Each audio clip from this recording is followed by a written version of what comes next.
Hi, my name is Brilly and I will be talking about the human circulatory system today. So, to start it off, the human circulatory system is basically like a group of organs that work together to help circulate blood around the body. As simple as that sounds, trust me, it is way more complicated than that. Basically, the circulatory system, it talks about the different parts of the heart, the different chambers, the pathway of blood. Now that I have explained just a tiny bit about the basics, I will be moving on to the bigger details. Before I start explaining what this is, I would like to apologize about the quality of the picture as there were some technical problems needed to be fixed. Now, as you can see here, this is a diagram of the human circulatory system. To start off, the blue lines are to indicate the blood vessels carrying the deoxygenated blood, while the red lines are to indicate the blood vessels carrying the oxygenated blood. It's just so when people look at the diagram, they can understand even better. But I will be explaining about it even more later on. Now, the human circulatory system is divided into three main systems that work with one another to do the job the circulatory system is supposed to do. Those three parts are cardiovascular, which is the heart, pulmonary, which are the lungs, and lastly, systematic, which are the arteries and veins. Now, before I get into the big details, what is the function of the human circulatory system?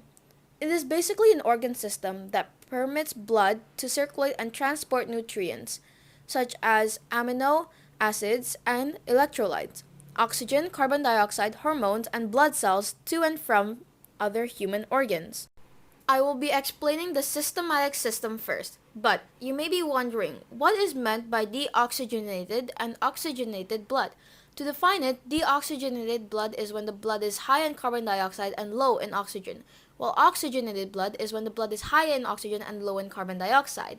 Deoxygenated blood is usually the blood that comes from the different parts of the body, and oxygenated blood is usually the blood that has just been exchanged from deoxygenated to oxygenated blood in the lungs and are being transported to other parts of the body. Now, what do we use to transport the blood? To answer that question, we use blood vessels. The blood vessels that we humans have are divided into three. They are called veins, arteries, and capillaries.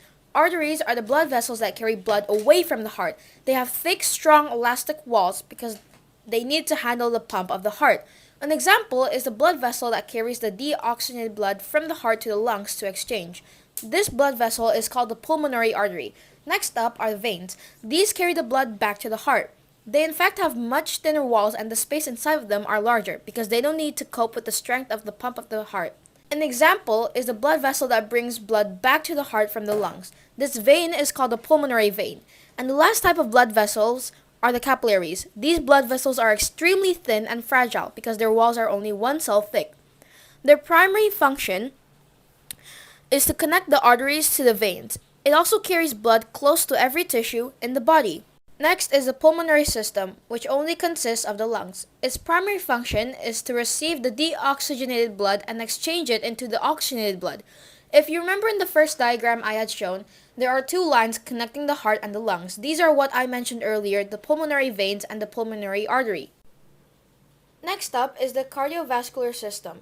Its main function is to help pump blood to the human organs and also to receive blood from the other organs of the body. The heart has four main chambers. They are called the right atrium, right ventricle, and the left ventricle. Now, as you can see here, the four chambers are the biggest and the ones which have the most space. This is because the chambers are the ones which need to pump and receive the blood.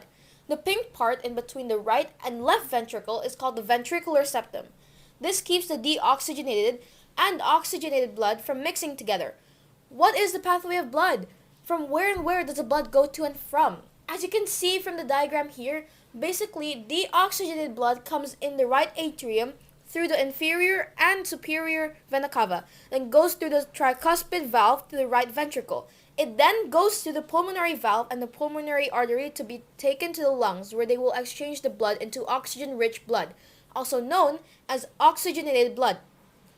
It is then sent to the left atrium through the pulmonary vein. The blood is then pumped to the left ventricle through the mitral valve, also known as the bicuspid valve.